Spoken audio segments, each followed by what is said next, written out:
Welcome to the new epic series of Oxygen Not Included. This is going to be unprecedented not only just because it's a maximum difficulty achievement run on Prehistoric Planet DLC, but also we are starting with full regular duplicants, and the most important, we will win. We don't play for 20 cycles and then lose the colony and start over everything. The game is also very vanilla, no mods, no duplicant will be sacrificed. Bionic Booster Pack is enabled, but as mentioned, we will start with only regular duplicants. Starting with Bionics on max difficulty is an entirely different experience, but there's always gonna be people saying Bionics are overpowered. Anyway, I won't be printing any Bionics before the hardest part finishes, which is cycle 100, so we don't have to argue about this. I am also not going to take advantage of Care Package. However, there are a lot of critters and plants completely missing in Relica, and can only be obtained from the care packages later. So I have to keep it open, but I will not print anything that helps me, except for getting the non-existent plants or critters, so I can finish the late game achievements. For the traits of the starting dupes, I really need a digger and researcher. This sounds normal, but I actually have much more imminent digging needs than usual. We will see that soon. I will also need a good operator to make blast shot efficiently, so we can blast Demolior in time. The main challenges that we have to deal with in the early game include not only blasting Demolior within the 100 cycles timer, but also the good old carnivore and locavore, which bans us from growing domesticated plants, and we must eat 400,000 kilocalories before cycle 100. Super sustainable, which bans us from most power generator types, and we have to finish all these under max difficulty, which includes permanent doubled food requirement and serious stress issues. To be fair, dealing with Demolior in 100 cycles itself isn't that hard. I have actually bloated up in cycle 28 in my previous speedrun video, but when it's tied with all other challenges, it's really gonna be a big deal. So, out of everything we mentioned, the first imminent challenge is food issue. Under max difficulty, 3 starting duplicants would consume 6,000 kilocalories per cycle, and our initial free food won't even last for 3 cycles. There are still free food that can be obtained with digging, but the food amount is much less than in Terra. We can also not plant our own plants due to the locavore achievement restriction. Normal style ranching is also severely limited because the DLC critters either eat plants that we cannot grow at this stage or other critters. It seems there are only 2 ways left to us: make mush bars or rely on wild plants and critters. Mush bars are really time consuming and resource consuming, so I want to put it as the last resort. Wild plants or critters shall be the main food income for quite a while, but their production is really too low and slow for the early game. However, I do have a plan B, which we will see pretty soon. My digger will quickly dig out a few tons of essential resources, such as metal ore and dirt, then I plan to make it dig towards the bottom of the map. This is because I want to reach the teleporter as soon as possible, and they are usually at the bottom part of the map. The world generation is likely designed this way, so they won't be inside Demolior's impact zone and mess up the entire game if the impact ever happens. The only buildings I am planning on cycle 1 is the outhouses first, followed by research station with manual generator. Wouldn't we really need cots and barracks, especially under max difficulty settings? Actually, no. Sleeping on cots or barracks gives us stress relief of 20% per cycle during the sleep, but sleeping on the ground also has the same stress relieving effect.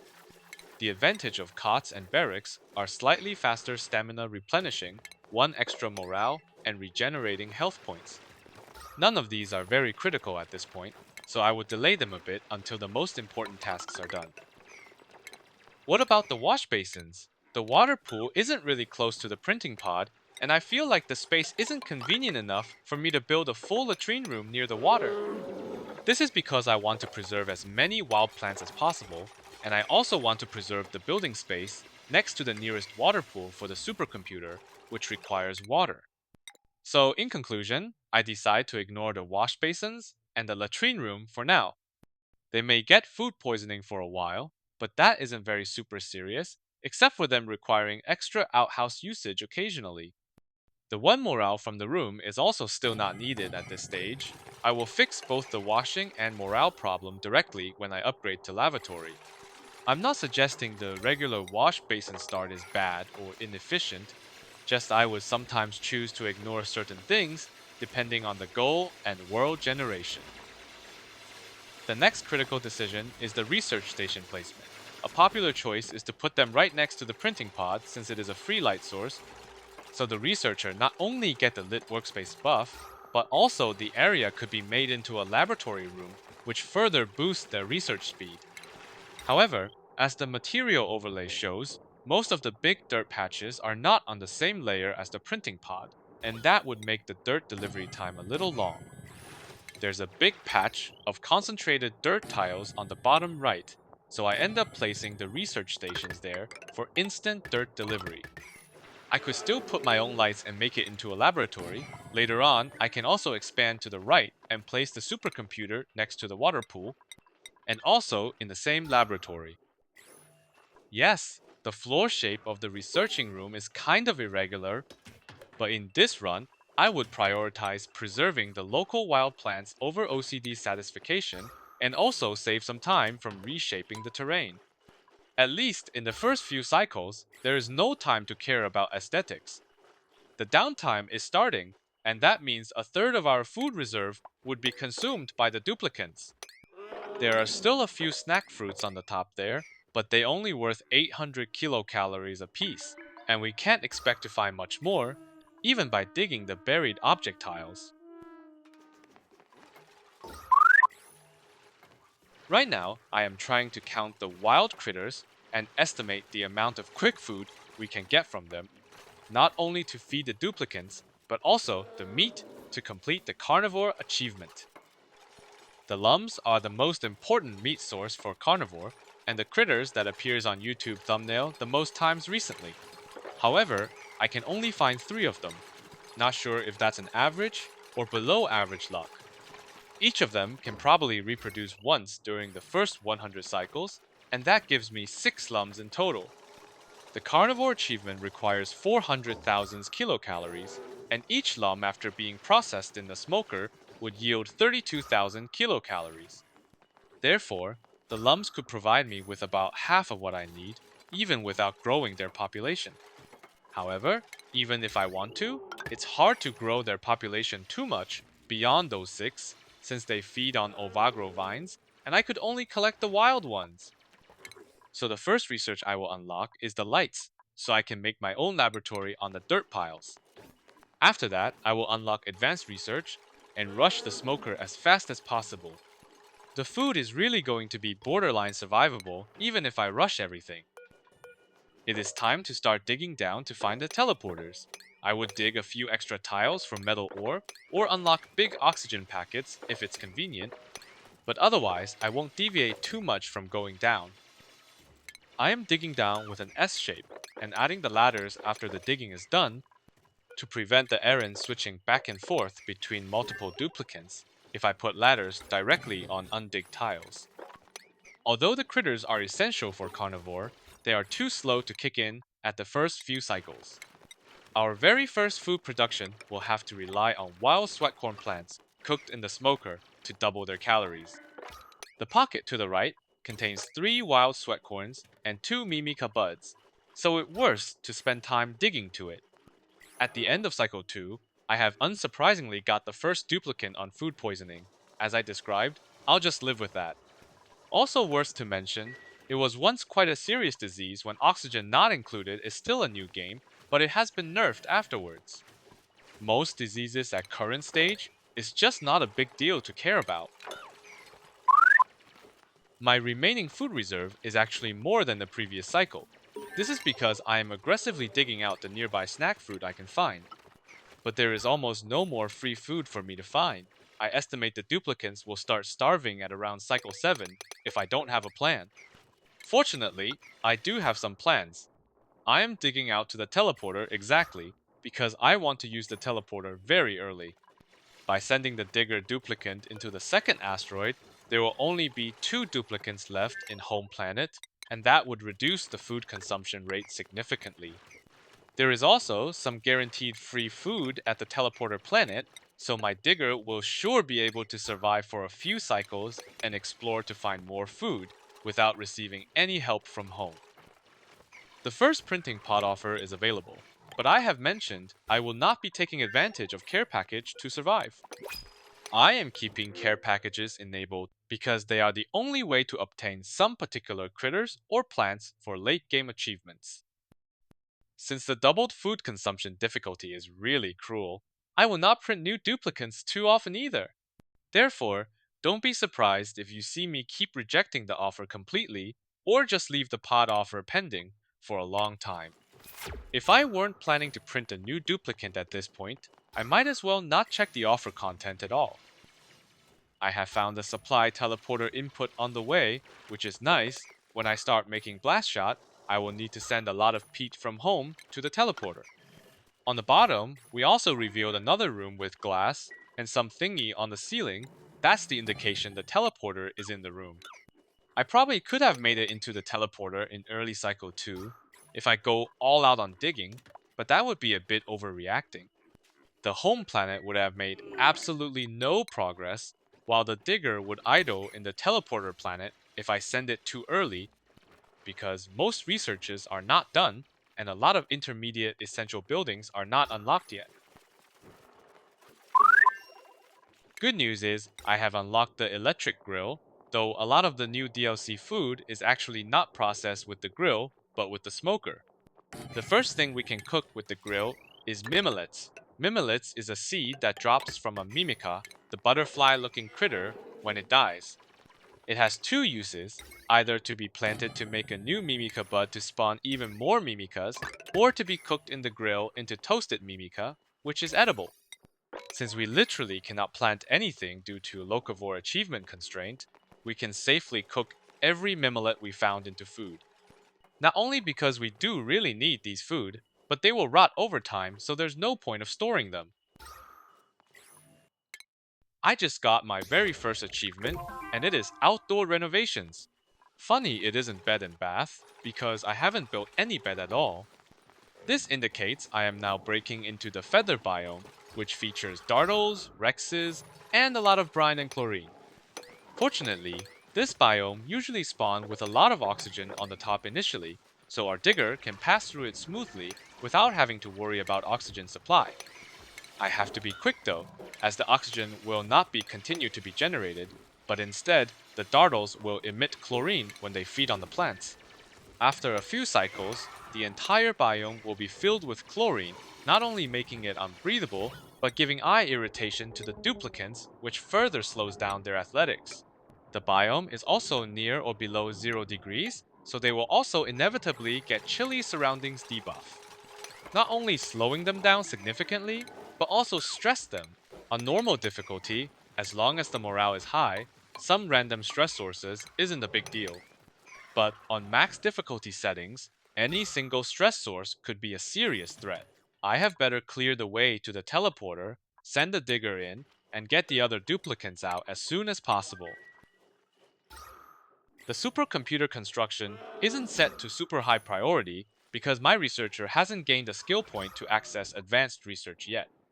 If I were to rush it, the fastest way would be to accept the printing pod offer, since any new printed duplicant start with 1 free skill point. But printing the 4th duplicant this early could be extremely risky and would likely lead to a starvation colony lost. It took me almost another cycle, but near the end of cycle 5, I was ready to go in the teleporter. There's a layer of crude oil on the ground, which is a hint from the game that oil is included in the teleporter planet. I am not just sending a duplicant to dodge the serious food shortage, but also to set up and prepare for petroleum production to make blast shots.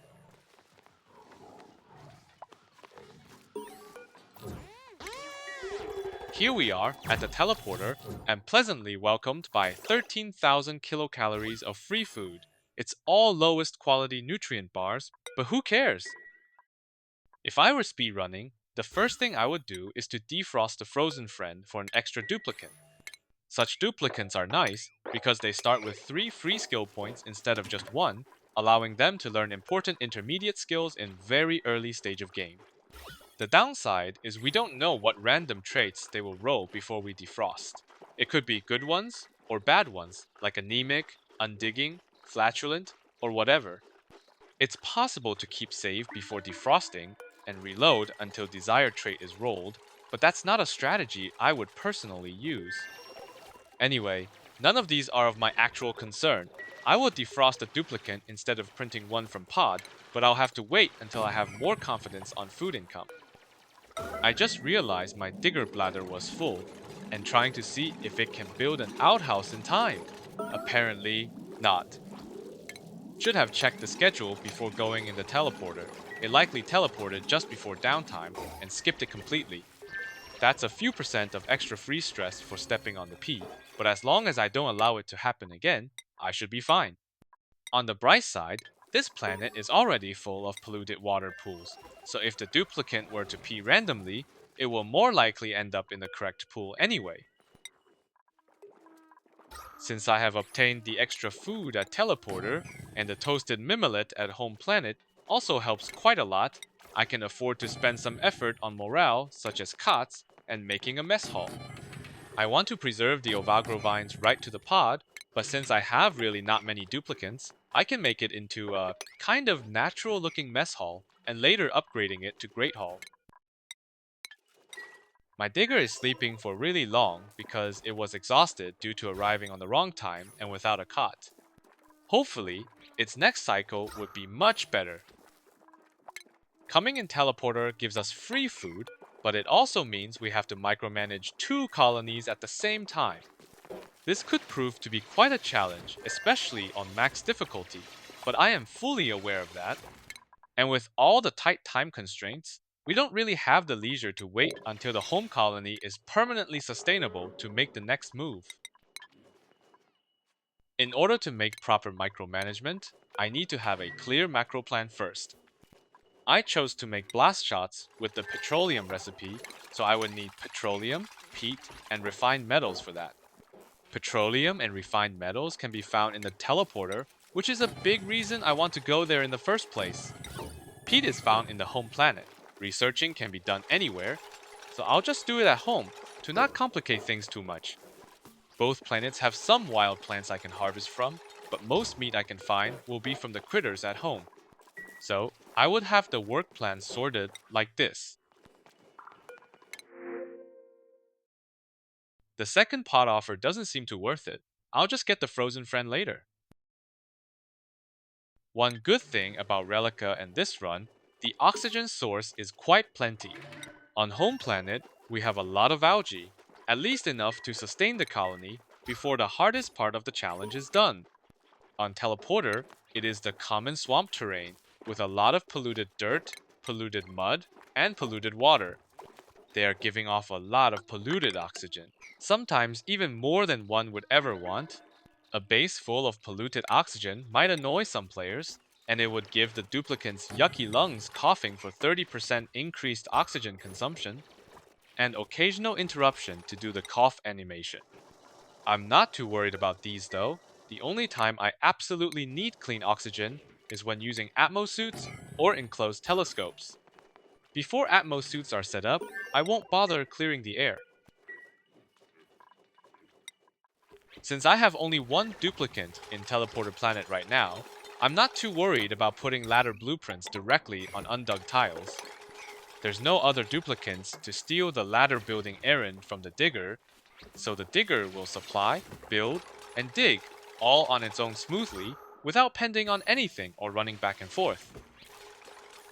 Inside all these polluted water pockets, swamp charred hearts can often be found. They are the free food in swamp terrain, and each of them worth 2400 kilocalories, which is triple the amount of a muckroot. If we find 15 of these overall, that's 36,000 kilocalories, and can sustain this duplicant for another 18 cycles. That should buy me enough time until the majority of wild plants and critters start turning in food. There are also cobalt ore and plug slugs inside. Plug slugs are critters that eat metal and converting them to hydrogen. They could crawl and hang on the ceiling just like pips, but they could also dwell inside liquid, so they have absolutely no risk of drowning themselves. It would be annoying if too many of these are roaming freely inside my base, eating my metal ore unexpectedly. I actually don't need that much metal ore, but it's still good to try containing them inside a room with doors. Also, in the nighttime of each cycle, the slugs will try to find a ceiling to hang from and sleep. When they are sleeping, they would generate power, and the power amount depends on their tame status and hunger. For wild and full slugs, they would generate 400 watts of power while sleeping. That sounds like quite a lot, but only 1/8 of the entire cycle is considered nighttime. So the slugs would at best generate 50 watts of power averagely. That's still free power, and I could set up wires to harvest some of those free power and store them in batteries before the busiest phase in teleporter starts. I just wouldn't rely too much on these critters. This slug also, unsurprisingly, passed through my door just before it finishes construction. So I digged a tile to make it fall, and it ends up in this funny shape. Now all it can do is to circle these two isolated tiles. Wasn't my initial plan, but looks working anyway. Here's the free nighttime power in action. I plan to make a great haul with a flower pot by the cryopod, but looks time I haven't digged out any decorative plant yet. They should be somewhere near though. And finally, I feel like the very early game food crisis is handled a bit. I am building the cots and making the barracks at home. We have also finally unlocked all the prerequisites and now researching the technology for the smoker. The first thing I would cook with the smoker is sweat corn into veggie popper, which doubles their calories. But sweat corn itself is also edible, so I have disabled all duplicants from eating them to prevent wasting. Although in case of serious food shortage, I would still micro to allow the starving duplicant to eat sweat corns instead of dying for sure. It's really a last resort, so I'm doing the teleporter maneuver and rushing smoker exactly because I want to prevent being in such desperate situation at the first place. Trying to design the ladders and the corridors a bit. It's still nothing about OCD, but to make sure the air circulation is smooth. The pathing of duplicants is convenient, and to have sufficient space for building. The stress of my digger is already accumulating, so I gotta be careful. Under max difficulty, the high morale would only exactly cancel the stress source from the difficulty setting. They could only slowly distress while sleeping, so any other stress source would take them a very long time to recover. Going in or stepping on liquid is a common stress source for sure, so I'm trying to not make them pass through liquid unless it's a very quick one. Cycle 9, research all done, I can finally place the smoker. It requires peat to cook and a gas output to dump its carbon dioxide waste, so I need a gas vent to get it start working, but nothing more than that. All the outhouses are used up. I tried to place a new one as that's faster than the cleaning job, but seems they finished cleaning in time anyway. The return teleporter is flooded with polluted water, and that big pool is kind of annoying since it's blocking not only the teleporter itself, but also some swamp charred hearts and my access to the top. The pit at the bottom looks sufficiently large, so I plan to drain the polluted water into the pit. Meanwhile, I have got two more achievements. It's not raw, bed, and bath. Both are pretty elementary achievements, but I should get quite a few more in the process of doing carnivore, locavore, and blast line of defense. Beyond cycle 100, the majority of effort would be on achievements that are space related, as well as collecting every base game critters and DLC plants. Our power technology is pretty much still in Stone Age, because we were focusing on food. Of course, the early game power consumption is also pretty low, but it's about time to start working on it, since the power requirement will be really high as we get near to blast shot making.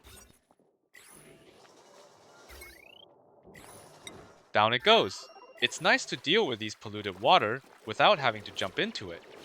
The digger's major goal later would be to dig to the bottom for oil and iron, but as the oil and plumbing related technology is still under research, now is a good time for the digger to improve the environment and infrastructure.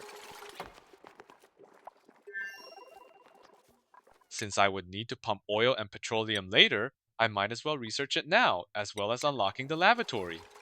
That would also unlock mesh tiles, which could help on rooms that need more air circulations.